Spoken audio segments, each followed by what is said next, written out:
have to be a good tasty spoon. You're being picky. Well, I'm not being picky. It literally says 1 tablespoon. Or 1 spoon. Okay. There you go. Okay, 1. And then we need 1 spoon of baking soda. You want me to hold the bag? Chunks. Yes.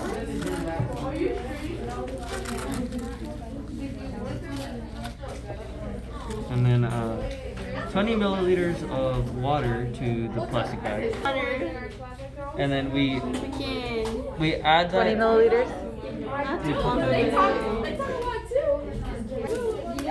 Miss, so we keep it on.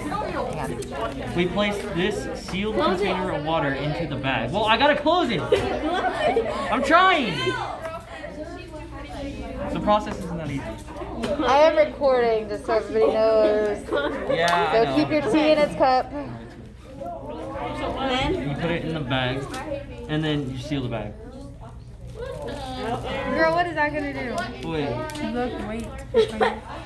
are you sure you read that right? It says place a sealed container of water in the bag, which is what we did. We seal the bag.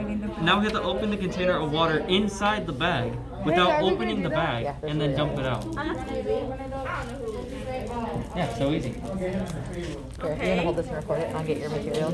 Let me Keep it right there. So Okay, you do I can see. dump the I'm water trying out? not to get faces. Get him on the back. Nathaniel, get out of here. There you go. And you mix the chemicals by squeezing the bag and then blow it out. No, You stop. have to squeeze the bag. Stop looking around. Squeeze it. So cool, because we're about to do it. So what did it feel like? Did it feel, is there a temperature change at all? Touch it down here. Is it, was it, it's cold, okay. Temperature change.